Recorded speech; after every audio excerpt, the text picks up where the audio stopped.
Doctor 1 minute.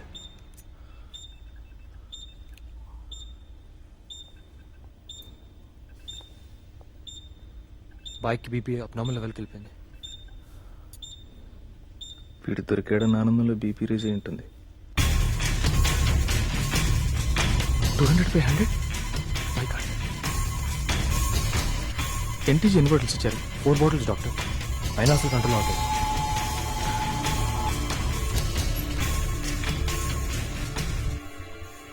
భాయ్కి BP బాగా పెరిగిపోయింది.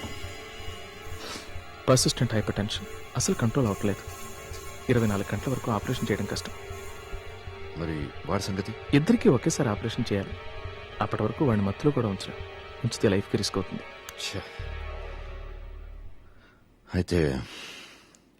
అయితే ఇంకో 24 hours వరకు జాగ్రత్తగా ఉండాలి మనం.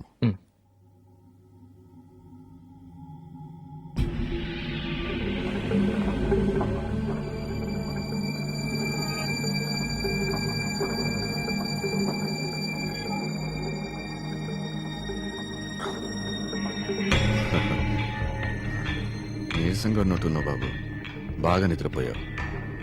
ఇంకా బ్లడ్ తీసుకోలేదు. ఒక 24 hours తర్వాత తీసుకుంటాం.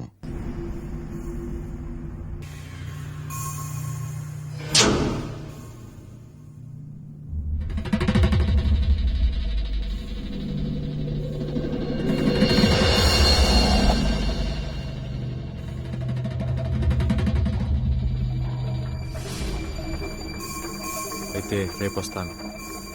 మళ్ళీ వస్తావో లేదో ఇక్కడే ఉండి బ్లడ్ ఇచ్చిన తర్వాత వెళ్తావు. కానీ నాకు అర్జెంటుగా పని ఉంది, తర్వాత వస్తాను. ఇక్కడే ఉండాలి.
ఇంతమంది ఉన్నారు, ఒక్కడిని ఆపలేకపోయారా?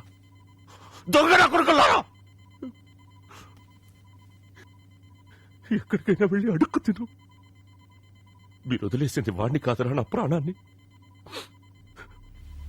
నా ప్రాణాన్ని అంత తేలిక వదిలేస్తారా? నా ప్రాణం విలువ తెలియని ఎవరు బతకూడదు. మరి చెప్పకూడదు కాబట్టి ఈజీగా తప్పించుకున్నాడు, లేదంటే వర్షం మీ ముందుండేది.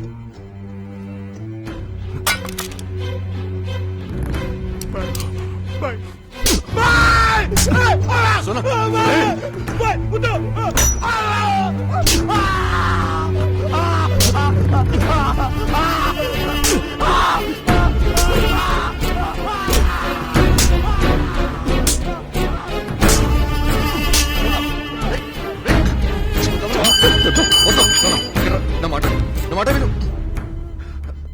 చావు గురించి మాట్లాడితే మిమ్మల్ని చంపేస్తా. ఇలా కాళ్ళు చేతులు వెరకొట్టి తీసుకురండి. మనకి వాడి గుండె సేఫ్గా ఉంటే చాలు. సరే సరే కూర్చో కూర్చో. రేయ్ వాడి సెల్ నెంబర్ ఉంది కదా, వాడెవడో ఎక్కడున్నాడో మొత్తం డీటెయిల్స్ ఒక్కటి కూడా మిస్ అవ్వకుండా నాకు కావాలి. పోండి. कौन है? నేను కిరణ్ని. ఏమైంది ఏం లేదు, గౌతమ్ గారు ఇప్పుడు రమ్మన్నారు. ఈ టైంలోనా? అవును. సాయంకాలం 4:30 అయి ఉంటుంది. కాదండి, ఇప్పుడే. సరే పిలుస్తానుండు.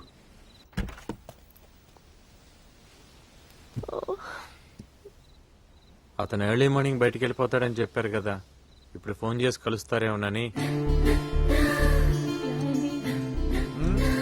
ఏం అవ్వలేదు, నువ్వు వెళ్ళి పడుకోమ్మా. నువ్వు వెళ్ళి పడుకోన్నానా, నేను వస్తాను. సరే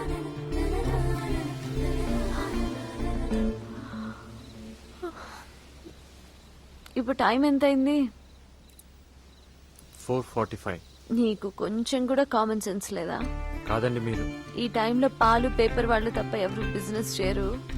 ఇది అబద్ధం చెప్పిందేమో అని కూడా అనిపించలేదా? అబద్ధం అని తెలుసు, కానీ ఒకవేళ అది నిజమైతే ఆ ఛాన్స్ మిస్ చేసుకునే పరిస్థితిలో నేను లేనండి.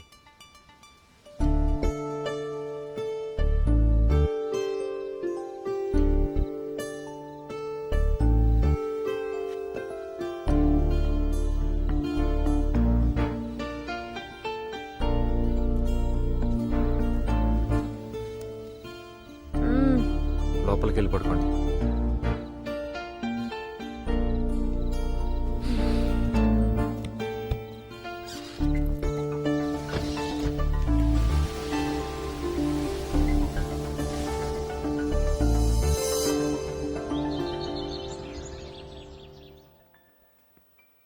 హలో, పిఎస్టీ మినిస్టర్ జానకిరామ్ మాట్లాడుతున్నాను. ఎలా ఉన్నారు సార్? ఈ విషయం వినడానికి ఫోన్ చేసింది. నువ్వు సాయం అడిగావు, నేను తాయినం అడిగాను. మీ పని మీదే ముంబై వచ్చాను సార్. ముంబై కాకపోతే అమెరికా వెళ్ళవయ్యా. మ్యాటర్ ఏమిటి? ఇంకొక 2 days లో మీ డబ్బులు మీకు ఇచ్చేస్తాను. 2 days లో లైన్ లోకి రాకపోతే నంబర్ డిలీట్ అయిపోతుంది, మన కాంట్రాక్ట్ క్యాన్సిల్ అయిపోతుంది. డెఫినెట్ గా నేను చెప్పినట్టు డబ్బుతో మీ దగ్గరకు వస్తానండి.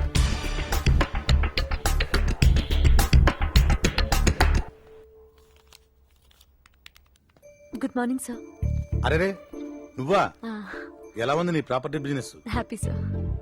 ఏంటి ఇలా వచ్చావు? వెంకటేశ్వర బ్యాంక్ వాళ్ళ గెస్ట్ హౌస్ కొన్నాం కదా సార్. అవును. దాని అమౌంట్ 6 months తర్వాత ఇస్తామని అగ్రిమెంట్ రాసుకున్నాము, కానీ వాళ్ళకి చాలా అర్జెంట్, అందుకని ఇప్పుడే అడుగుతున్నారు. 6 months తర్వాత రాసుకున్నాం కదా, ఇప్పుడు ఎలా ఇస్తాం? నీకు వీలుంటే ఇంకో 6 months నా గురించి పోస్ట్ పోన్ చేయాలి గానీ. పాప వాళ్ళకి చాలా అవసరం సార్, ఇప్పుడు ఇస్తే వాళ్ళకి చాలా హెల్ప్ అవుతుంది. కానీ నాకేం హెల్ప్ అవుదే? నా దగ్గర ఇంకో 4-5 ప్రాపర్టీ సేల్ కున్నాయి సార్. చాలా పార్టీస్ తిరుగుతున్నారు, మీరు నాకు హెల్ప్ చేస్తే అవి మీకు బెస్ట్ ప్రైస్ కి ఇప్పిస్తాను. సర్లే, నువ్వేదో హెల్ప్ చేస్తావులే, 2 months లో ఇస్తాను. అప్పటిదాకా ఆగలేరు సార్. లాస్ట్ అండ్ ఫైనల్ నీ గురించి 1 month లో ఇస్తాను. Thank you sir, thank you, thank you sir. నేను ఇప్పుడే సేట్తో మాట్లాడాను, మీరు ఆఫీస్కి వస్తారా?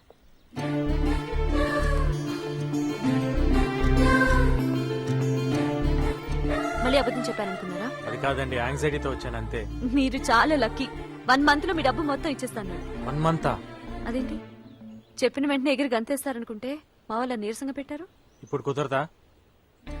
మీకు కామన్ సెన్సే కాదు, సెన్స్ కూడా లేదనుకుంటా.